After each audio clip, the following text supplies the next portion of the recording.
What is going on, guys? It's me, Mojo Jojo Plays, back again with episode 4 of this new TEW series, Total Extreme Wrestling 2020 with 21st Century Wrestling. This is the third episode of Best of British Wrestling. It's the go home show for head to head. So some of the storylines will be reaching a breaking point today for the pay per view. Probably not end. I'm probably not going to end any of them. I'll be totally honest. Maybe I will, who knows? See how the pay-per-view match goes. So yeah, in the last episode, we were in Bolton, 8,000 attendance, 72 rated show, which is better than the first one we had. Still not amazing. However, hopefully things will change in this show. I'm trying to figure out the balance between promos and actual matches. I've already booked the show, but there is a backstage incident we have to go through involving Michael X and Clifford Wilson. Michael X was brought before the wrestlers' court, accused of making a mess backstage and not cleaning it up, and annoying everyone else. The judge, Clifford Wilson, found him guilty and sentenced him to clean it up, then buy drinks for everyone after the show. Michael X has a needy personality, currently has normal morale, and it's a slightly positive impact on him. Good job, Mr. Wilson. So yeah.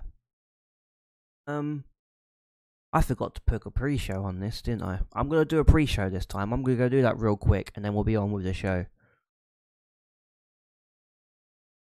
Okay. And we are back for the full third episode of Best of British Wrestling. We've got a few pre-show matches this time, just because I want to see how good some of these people can be. Gorilla Lee is not very good, is one of them. 26 rating. So, same as Vinny Vigilante. But Ruin and Antithesis were pretty good. So Gorilla Lee and Emmett Askey are an awkward pairing, so that's his manager. So I need to get a different manager for Gorilla Lee. Unfortunately, maybe I could pair him up with War Machine's guy instead. He knows how to handle the big, muscly blokes. Yes, I did say muscly. But anyway, in a pre-show match that had little heat and embarrassing wrestling, Antithesis defeated Gorilla Lee, Ruin, and Vinny Vigilante when Antithesis pinned Vinny Vigilante with a full metal jacket. Antithesis was the best. He's a 39-year-old guy, so he's trying to get the train up the youngsters a little bit, pretty much. Next match we had. It had subpar wrestling, decent reaction from the crowd. We had the Red Devils up against the Boulder and Flynn. Decent. Boulder got 36, Darren Flynn got 42, Victor Beshkov got 62, and Yuri Ilikov got 58. Okay then. And Victor Beshkov submitted Bew Boulder with a devil lock.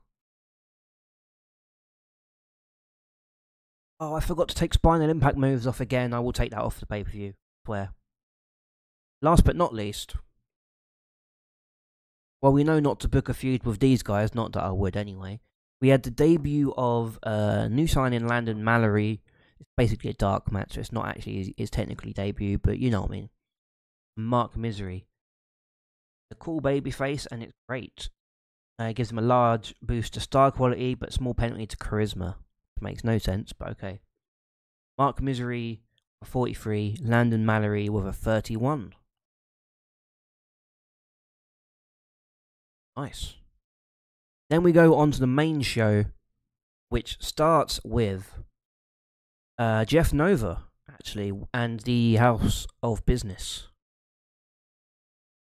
So, everyone's great, unscripted, which is very great. 97 rated angle. This is Jeff Nova. He is the owner of the company, for those that don't know. He's invited the House of Business into his office, where he is furious that Edward Cornell is refusing to wrestle at the next pay-per-view, which is next Saturday. No, which is this Saturday, I believe. I don't know when it is. It's this Saturday, let's say. So, Edward Cornell just says, if you can find somebody worthy of fighting me, then I'll fight them. But I've beaten them all, so why should I bother? It's only a little pay-per-view anyway. He says that to his actual boss. Not like it's London Calling or I forgot the biggest pay-per-view. I'll get to that eventually. London Calling's the February pay-per-view. That's the only reason I know that. Jeff Nova is still furious, and Tommy tries to de-escalate things by saying, "Hey, don't worry, we'll figure everything out, Jeff, Mr. Nova." Sorry. So yeah, pretty decent start to the show. 97 out of 100. BW Eddie is just kind of hanging out with these guys, getting his popularity up, which is good for him. We have our next segment, which is a 53 rated match, which I believe is our best starter match we've had. Luke Cole versus Michael X. Luke Cole is the winner. There was supposed to be more to this tonight, but I ran out of time booking again, so it got scrapped. Finished him off with the Cool Cutter. Nice. Good overall. Michael X is great at selling. Luke Cole's got a great gimmick. Perfect. No storyline, so that would have been better if there was a storyline. Up next, we have a 3-man army takeover where they cut a promo. Again. And it's lost heat, unfortunately. So, it's basically coming out. The Men of Steel come out and they go, "Hey, we're the best tag team in the world at the moment. We're the best tag team in the world, so we've got supposed to have an opponent for the next show, but we haven't even got one yet. So tonight, we're taking matters into our own hands. We're booking our own #1 contenders match, and we've picked 2, I suppose, worthy opponents, but they're not really." What Mark is saying. I mean, they're not going to beat us anyway, but we want to fight, so whoever wins this next match, they'll be fighting the Men of Steel at head-to-head. So step up if you dare. And up steps Crouching Storm, Hidden Sifu, who is my favourite tag team name ever. Not even a real tag team, but I love them. It's Sifu and Ricky Storm.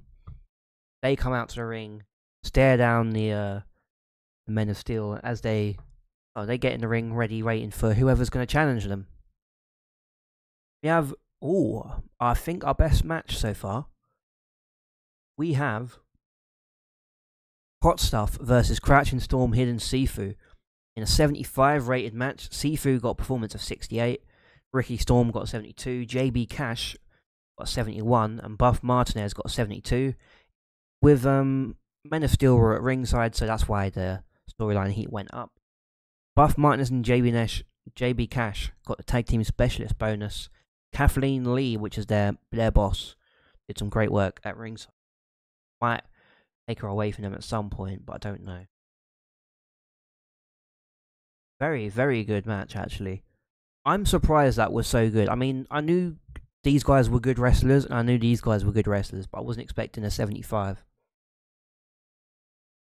And after the match, Mark Adonis and Matt Holt come back into the ring and congratulate Crouching Storm, Hidden Sifu. And there's a little bit of a stare down in the ring when they are both blindsided by the giant man coming in from out of nowhere somehow and just flattening them in the ring. Beats them both down, War Machine does, hitting 2 running power slams whilst the others also fight back. Whilst Men of Steel are also beating up. War Machine and Cliff King have excellent chemistry. So yeah, I will be right back. I have to get the door. Sorry about that. I just had to stop for a second there. Anyway, good segment, good matches. 66. We're getting up. We're getting there now. Time to ruin it with the next segment, which is a Wade Orson match against Kevin Jones. He won with a bounce back. 13 minutes. Kevin Jones is declining physical ability. No storyline. I should have put the storyline involved in this. It might have worked. Never mind, it's not even started. But yeah. Wade Orson, pretty decent. Got 70. Kevin Jones got a 59. So Wade Orson is going to be moving up in the card. Kevin Jones is definitely on his way out, I'll be honest. Next segment is a 77 rated segment with Wade Orson goes back up backstage after his win, where he's greeted by Roland Johnny Stones, who, well, let's just say after last week, Roland Johnny he wants some more screen time, and Wade Orson is taking up his screen time, but Roland Johnny Stones, he's not going to be petty about it. He just gives him a nice pat on the back and goes, "Hey, good job, Wade." Oh man, next time though, I'd love to have a match with you. And Wade Orson goes, "I don't make the matches. I just fight." But yeah. Roland Johnny's like, yeah. I know. Just next time.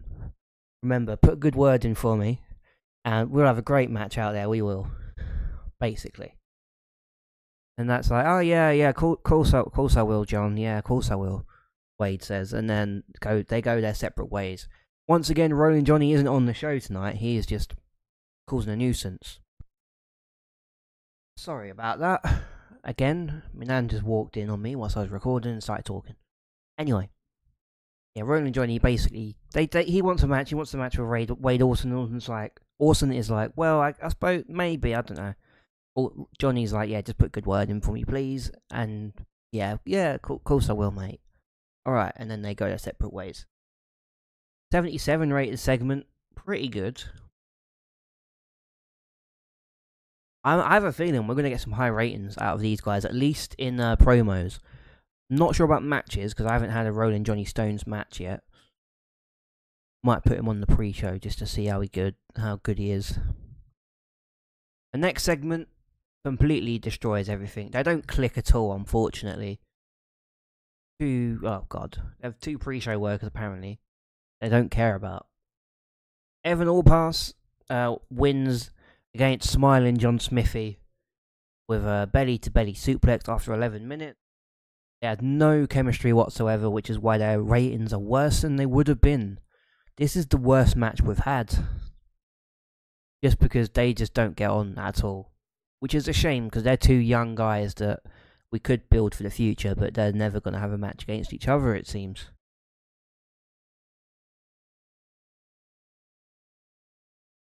Worker chemistry ruined everything. They didn't click at all.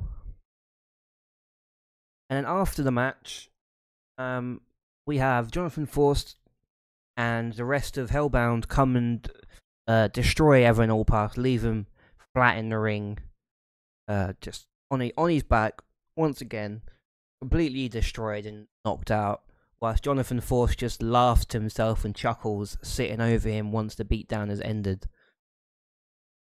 Basically, this is your Bray Wyatt faction, basically, and Evan Allpass is being destroyed by them. Up next, we have Adam Matravers and Phil Harmonic start their little storyline, where Matravers is basically, he goes backstage to Phil and says, "Hey, good win last week. Done pretty well, but you might want to calm down a bit. You're still new here. You're not the best cruiserweight at the moment. You're still new. Don't worry, but you might get there in the future if you keep working hard, and you'll get there eventually. You just calm down for now. Maybe I'll take you under my wing, and I'll teach you what it takes to be a star in this company." Because Adam Matravers has been here since the very beginning of 21st Century Wrestling. He's a multiple time world champion, and he's saying like, "Hey, I'm 40 now. You're the future. I know you're the future. I'm here to help you. Just calm down, otherwise you're gonna rub people the wrong way, and it ain't gonna go well for you." And the next segment is our main event. Unfortunately, it's only a 64 rate segment, which means the show's gonna suck again. Where Adam Matravers and Philip Cooper have a match.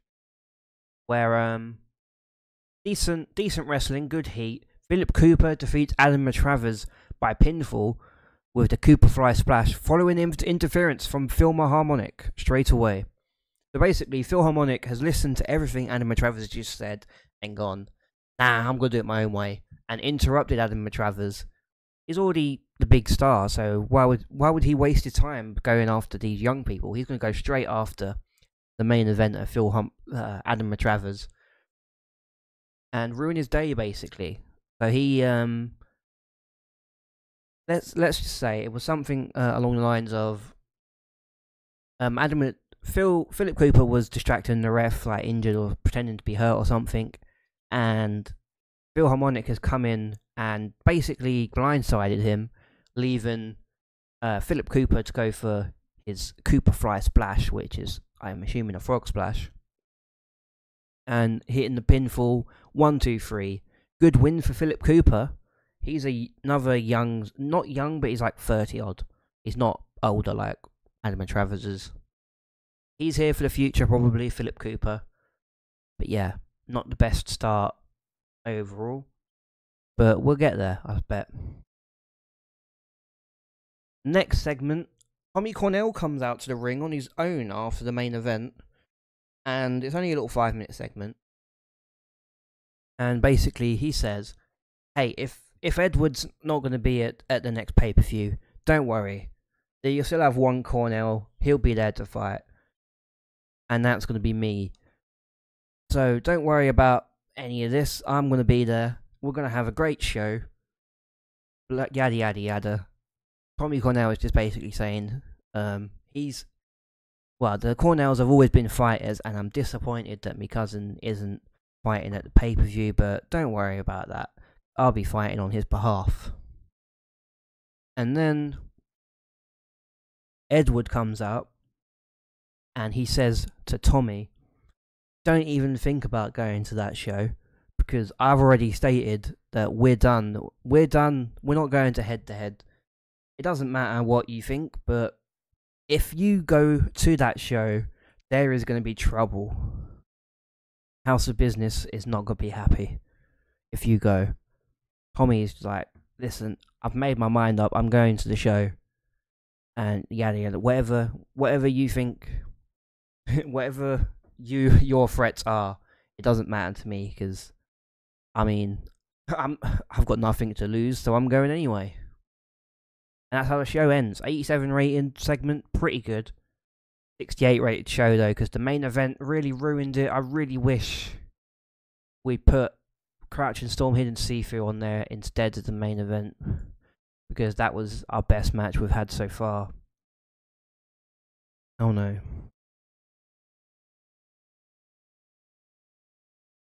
But yeah, pretty decent show overall. Shame the main event ruined everything. Some decent promos. We might be about to get kicked off of the BBC, which sucks. I mean, it's the not BBC, the Broadcasting Prime. That's not good.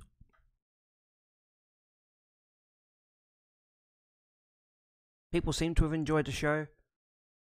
Prime are still unhappy. We might have to change our viewing time just to beat that. Isn't great.